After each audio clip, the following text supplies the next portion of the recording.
Hello everyone, চলে আসলাম রকমারি পাকের ঘর থেকে পেঁপে ভাজির রেসিপি নিয়ে। আশা করি ভাজিটা আপনাদের ভালো লাগবে। ভাজিটা কিন্তু রুটি, পরোটা, ভাত যেটা দিয়েই বলেন না কেন খেতে খুবই মজার হয়, খেয়ে দেখবেন।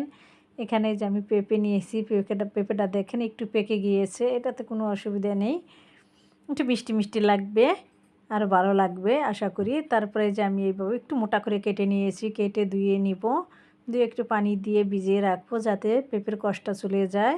এটা দিয়ে কিন্তু বাচ্চারাও খুব পছন্দ করে রুটি খাবে, পরোটা খাবে, ভাতের সাথেও কিন্তু আপনি খেতে পারবেন। আর একদিন করে কিন্তু 2 দিন খাওয়া যায়। সাথে আমি একটা ডিম দিয়ে ভাজি করব। তাই পেঁপেটা আমি একটু পানি দিয়ে ভিজিয়ে নিলাম, চুলায় তেল দিয়ে দিলাম, তেল দিয়ে 2টা মরিচ ছিঁড়ে দিয়েছি। শুকনো মরিচটা দেওয়ার চেষ্টা করবেন, এটা খেতে কিন্তু খুব ভালো হয় আর ফ্লেভারও আসে। আমি দিয়ে থাকি ভাজি ও শাকের ভিতরে। তারপরে যে একটু লাল হয়ে যাওয়ার পর রসুন কুচি দিয়েছি। এখানে কিন্তু আমি একদম হালকা মশলায় করব, হালকা মশলায় ভাজি খেতেই ভালো লাগে।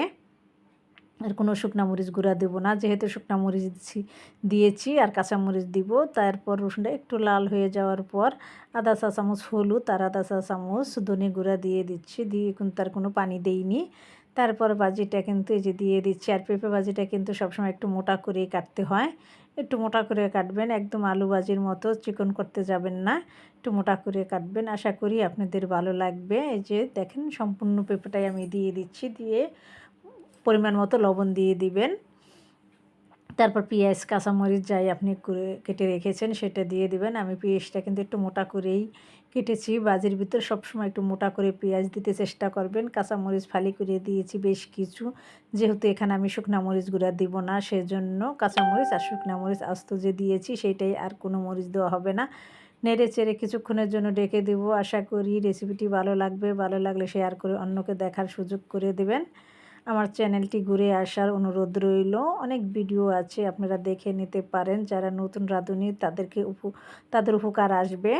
আর একটু যদি উপকারে আসে বা ভালো লেগে থাকে আমার এখান থেকে যদি কিছু শিখতে পারেন, আপনারা আমার চ্যানেলটি সাবস্ক্রাইব করে আমার পাশেই থাকবেন। আশা করি আমাকে এগিয়ে নিয়ে যেতে সাহায্য করবেন। এই যে দেখেন আমি এভাবে পরে নেড়ে দিলাম ঢাকনা তুলে। আর মরিচগুলি কিন্তু একটু আস্তে আস্তেই থাকবে, ভাজির ভিতর শাকের ভিতর কিন্তু মরিচগুলো ওরকম থাকলে যখন আপনি ভাতের সাথে একটু ডলে ডলে নেবেন শুকনা মরিচটা, খেতে কিন্তু খুব ভালো লাগে আর ফ্লেভারটাও ভালো আসে। আমার তো ভালো লাগে, আপনাদের কেমন লাগে আমি জানি না। আমি আবার কিছুক্ষণের জন্য রেখে দিলাম, আর ডাকতে হবে না, পেঁপেটা এমনিই কিন্তু সিদ্ধ হয়ে যাবে। আর যেহেতু পেঁপেটা একটু লাল টাইপের ছিল তা তো আপনাদেরকে দেখাইলামই, বুঝতেই পারছেন কীরকম ছিল। আর হালকা মশলা দিবেন, কখনও ভাজির ভিতরে বেশি মশলা দিয়ে ভাজি করতে যাবেন না, তাহলে কিন্তু সেটা খেতে ভালো লাগে না, তরকারি তরকারি ভাব হয়ে যায়। তারপর এরকম সিদ্ধ হয়ে যাওয়ার পর আমি মাঝখান দিয়ে একটু ফাঁকা করে এখানে ডিমটা দিয়ে দিব। অপেক্ষা করতে থাকুন। এটা কিন্তু খুব সহজেই হয়ে যায় আর খেতে কিন্তু খুবই মজার হয়। তাহলে এক হাতে আমার মোবাইল ছিল, এই জন্য আমি বাটিতে ডিমটাকে আগে ভেঙে নিয়েছি। বা আবার অনেক সময় দেখা যায় কি 2 হাত দিয়ে ভেঙে দিতে গেলে ডিমের খোসাটা ডিমের ভিতরে পড়ে যায়, সেজন্য বাটিতে ভেঙে দিবেন সবসময়ই, তাহলে ডিমের খোসা ডিমের ভিতরে যাবে না। ভেঙে দিবেন না ওইভাবে, বাটিতে ভেঙে তারপর এইভাবে দিয়ে দিবেন। আমি যেটা করি এটা কিন্তু ভালো একটা আইডিয়া।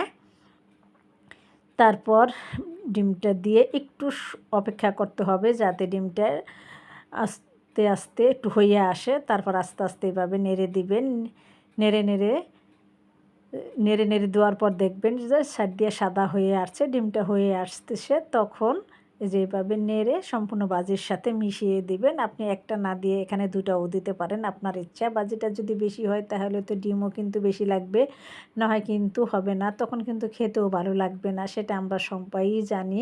কথাই তো আছে যত গুড় তত মিষ্টি, তাই না?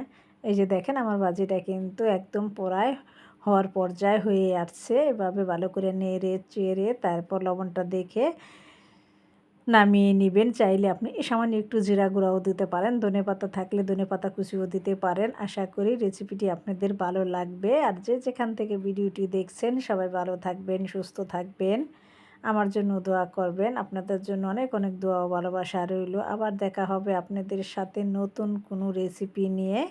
সে পর্যন্ত সবাই ভালো থাকবেন, সুস্থ থাকবেন, নিজের প্রতি যত্ন নেবেন। এই যে দেখেন আমার এটা কিন্তু হয়ে গিয়েছে, নিচ দিয়ে একটু লেগে লেগে আসছে, বুঝতেই পারছেন। যখন দেখবেন যে নিচ দিয়ে লেগে লেগে আসছে, কোনো পানি নেই, তখন কিন্তু এটা নামিয়ে নেবেন। আর আমি কিন্তু পেঁপেটার ভিতরে একদম কোনো পানি দেই নাই, পেঁপের ভিতরে একদম কোনো পানি দিয়ে যাবেন না। দেখবেন এটা খেতেও কিন্তু খুবই খুবই ভালো হবে, পরোটার সাথে খুবই কিন্তু টেস্ট হয়। এটা বাচ্চারাও কিন্তু নাস্তার সাথে খেয়ে নিবে, রুটি পরোটার সাথে খেয়ে নিবে, সবারই উপকার আসবে। যেহেতু একটা ডিম দেওয়া আছে, আপনি একটা না দিয়ে দুটোও দিতে পারবেন, কোনো অসুবিধা নেই। আজকে এখানেই বিদায় নিব, আবার দেখা হবে আপনাদের সাথে নতুন কোনো রেসিপি নিয়ে। সেই পর্যন্ত আমার সাথেই থাকবেন, আমার চ্যানেলের সাথেই থাকবেন। ভালো লাগলে ভিডিওটি শেয়ার করে অন্যকে দেখার সুযোগ করে দিবেন। এই যে দেখেন ফাইনালি কিন্তু হয়ে গিয়েছে, কালারটা এরকম আসছে। বিদায় নিচ্ছি আজকে, আল্লাহ হাফেজ।